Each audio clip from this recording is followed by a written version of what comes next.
I'm Nick, and welcome back to Totally Unbiased. Today we have a solo session with me, and in this solo session on Totally Unbiased, I'm going to explain to you guys what's wrong with the Giants. So, as a lot of you may know, we are Giants fans on this channel, and there's a lot going on with this team, and it's not very good. So, I'm going to tell you guys what is wrong with the Giants and what they need to do. First off, we're going to talk about what's not wrong with the Giants. This is number one. Daniel Jones is not the problem with the New York Giants. Despite maybe a low touchdown output through the air, Daniel Jones has played a very efficient and very turnover-free brand of football through the first 3 weeks. He's only had one fumble, and he has a top 5 passing grade in the entire NFL. Daniel Jones isn't to blame for the Giants' struggle so far. Frankly, if you told me that it would be week 3, he's not thrown an interception and has had one fumble, I would say, why are the Giants 0-3? Another reason that is not the reason they're 0-3 is this guy right here. Stop blaming Saquon Barkley. What do you expect this guy to do? He's coming off a major knee injury. And he comes back and he looked okay in the first 2 games, and every game he seems to be getting much better. So it's really encouraging what we're seeing from Barkley, but he's not to blame either. Okay? There is no reason to be blaming Saquon Barkley for the struggles of the New York Giants this season. But let's start where it all starts. Joe Judge. So last year, I think all Giant fans bought the goods, and they said, well, hey, Joe Judge is great. Joe Judge this, Joe Judge that. He had a great year, and he's our future coach, and he's great, and he's amazing. Well, this year he's showing that. I don't know. There's things that concern me. Number one, special teams play has been poor. He is a special teams coach. That is his area of focus. Special teams has been playing poor. Non-explosive on returns, penalties on returns, penalties before plays. The Washington offsides is huge. Joe Judge and his discipline is another issue, which we're going to get to, but special teams has not looked good. Outside of Graham Gano, punting hasn't looked good. Punt coverage hasn't looked good. Not a good thing. So now we'll go to discipline. Joe Judge is said to be a disciplinary coach, discipline guy. Well, then why does your team have 20 penalties in the last 2 weeks? Why? 20 penalties in 2 weeks, and these penalties effectively lost the Giants the game. How are you going to throw a screen to your running back that goes for 20 yards, get it called back, and then 2 plays later you're taking a sack and you're going to have to punt? Terrible. Absolutely terrible. The New York Giants have absolutely no discipline, and it's not okay. And frankly, Joe Judge keeps saying that he doesn't think it's a discipline issue. He thinks it's a fundamentals issue, which is even worse if you ask me. Discipline can be fixed. Fundamentals should already be there. That's an issue I have with Joe Judge. Another issue which really has been bothering me as of late is the conservativeness of the play calling of the team. And it's not just Jason Garrett on offense, which he is the biggest problem, but it's not just Jason Garrett on offense. It's Patrick Graham on defense. It's Joe Judge's collective thoughts on when to go for it, when to not go for it, this, that. Not good. It's been really, really bad so far.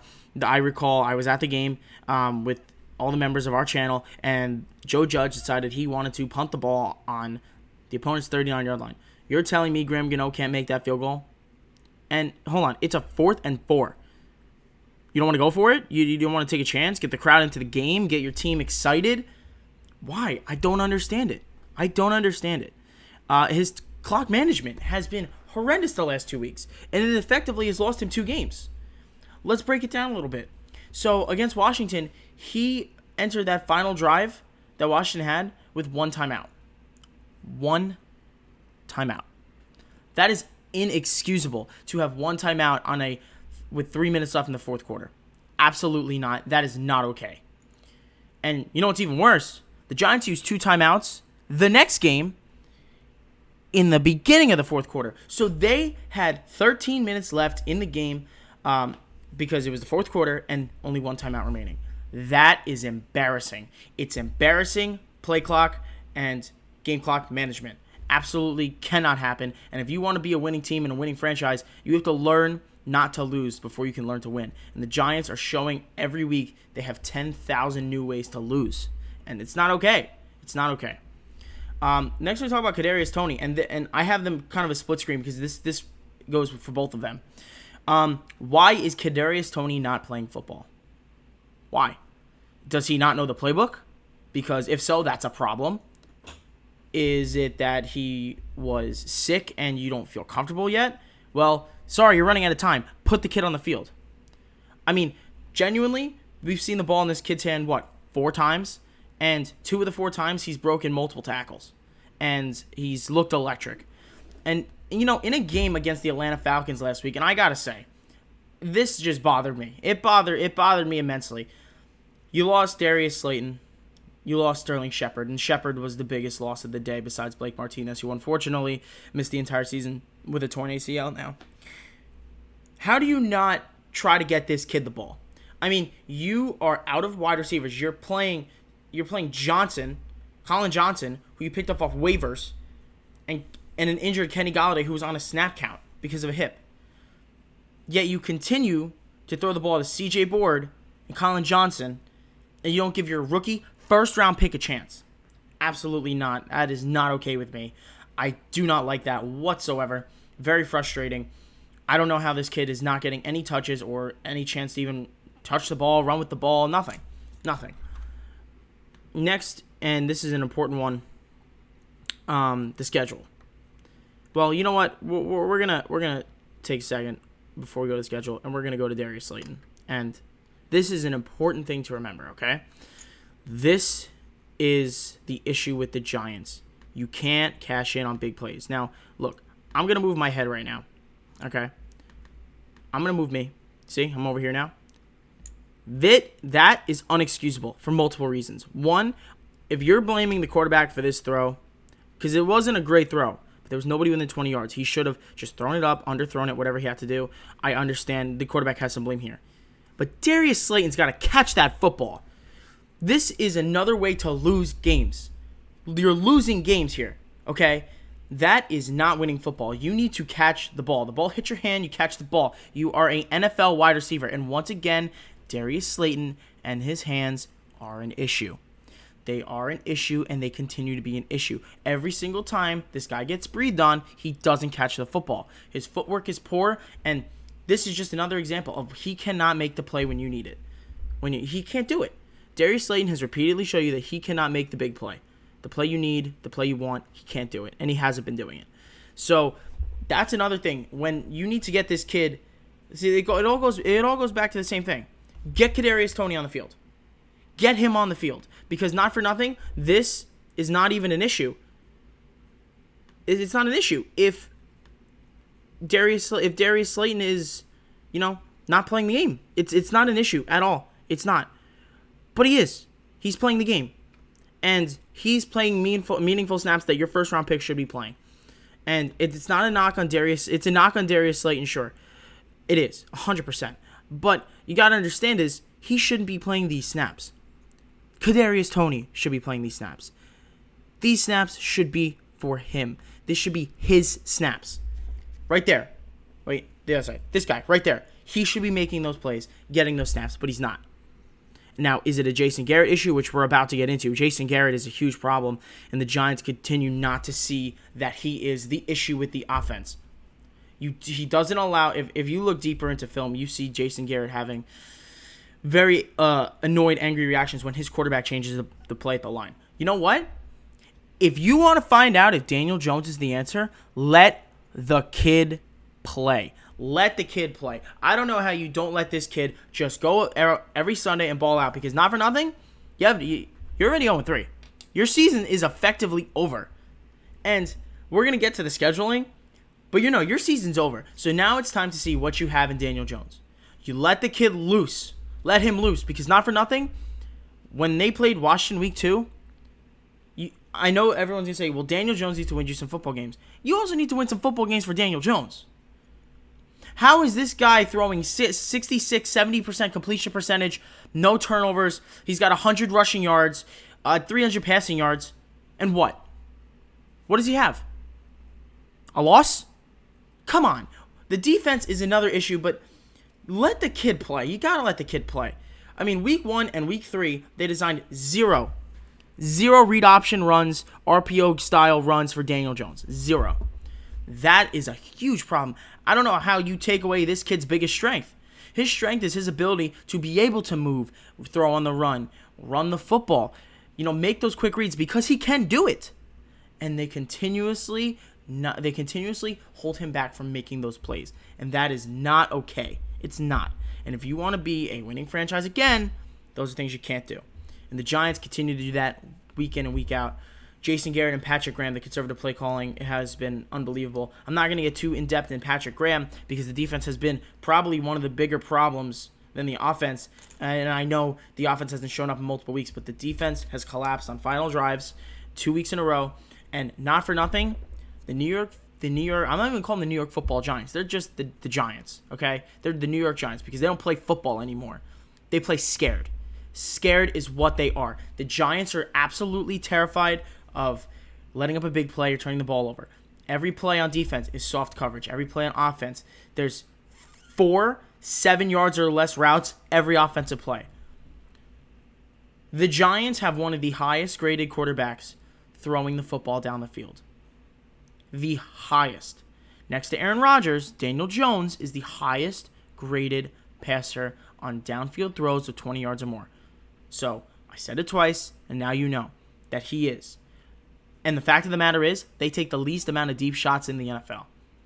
So, the strength of the quarterback is the deep ball. This quarterback is great at throwing a deep ball. You're telling me last week against the Atlanta Falcons, who let up, I know some of them were on defense, but 48 points last week, you threw 2 balls over 20 yards? 2? And one of them wasn't like a go route, or no, it was a cross, right? 2 yards over 20 yards? Or 2 passes over 20 yards? That's absolutely unexcusable. Unexcusable. And defensively, this soft zone coverage has got to stop. The soft coverage has got to stop. You're getting killed. Killed. And you need to be more aggressive on third down and on important plays when teams driving down the field to win the game. Why are you playing off coverage?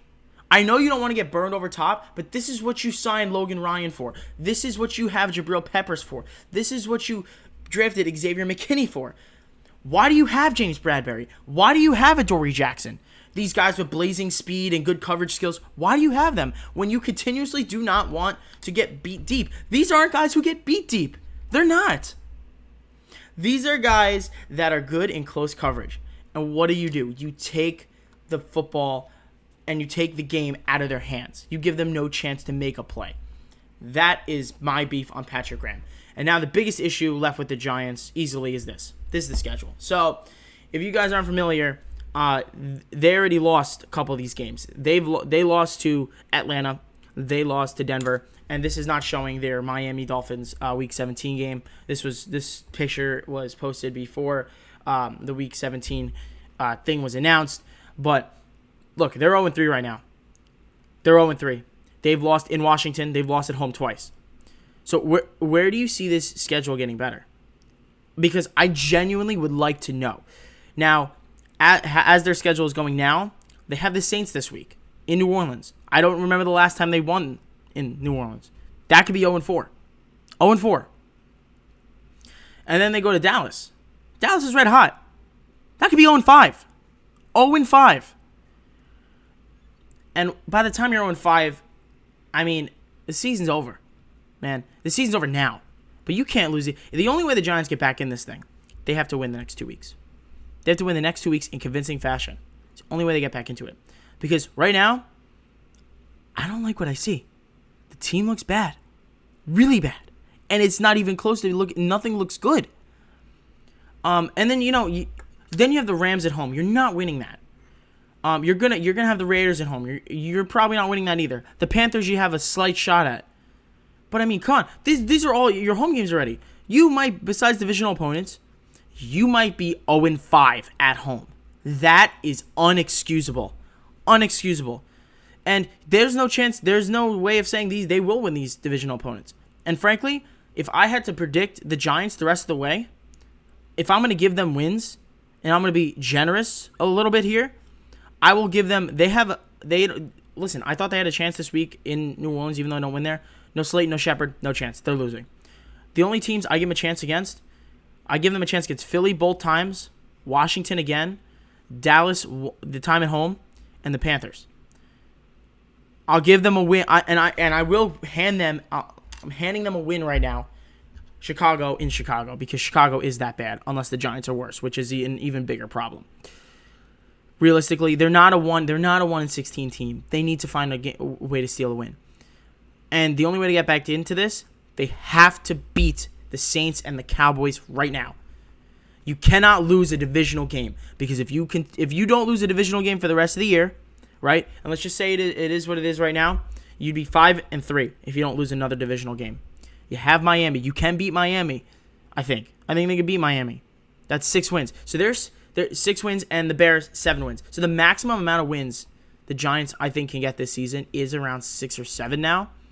Because if they wanted to do something this season, they needed to win week 1 and week 2. Week 3 was kind of and which, it's the Falcons, I understand. But you needed to win week 1 and week 2. I don't even think the Broncos are that great of a team. I think they've had an easy schedule, but we'll get into that another time. But realistically, it's not been pretty, and it's not going to get pretty. The Giants are bad, and they're going down quickly, and it all comes down to John Mara. Frankly, I don't know what to tell you guys. I mean, they're doing this every game. This is the kind of thing the Giants do every single game. They're finding new and exciting ways to lose. They're finding new and exciting ways to lose every week. And I got to tell a quick little story before I get off this. Listen, last week our channel went to the Giants game, and we're Giant fans, and we sat down, and all game was a struggle. And if you watch that game, you know it was a struggle. As soon as the Giants decided around the 50-yard line, they weren't going to try to push the ball, and Evan Ingram makes that drop, and they have to punt now. I look around to my partners, Andrew and Nate, and I tell them, listen, this game is over. I've seen this plenty of times. The New York Giants are not winning this football game. The Falcons will march right down the field, kick a field goal as time expired. I got up out of my seat, and I left. And what do you know? The Giants punted, the Falcons drove down the field, they kicked a field goal as time expired, and they won the game. The Giants continue to do this. They are a losing franchise and a losing culture. They have tied for the worst record in all of football since 2017 with the New York Jets. And the New York Jets are already on their second quarterback of that time. Second drafted quarterback inside the top 3. You're not with good company, and frankly, you are bad company. The New York Giants are a bad football team, and they're a bad football franchise. I'm not sure how they get over this, but again, the only way they save their season, they need to win the next 2 games and see what happens from there. This has been Nick, of course, totally unbiased. Thank you guys for watching. Check out the other vids on the channel, and we'll see you next time.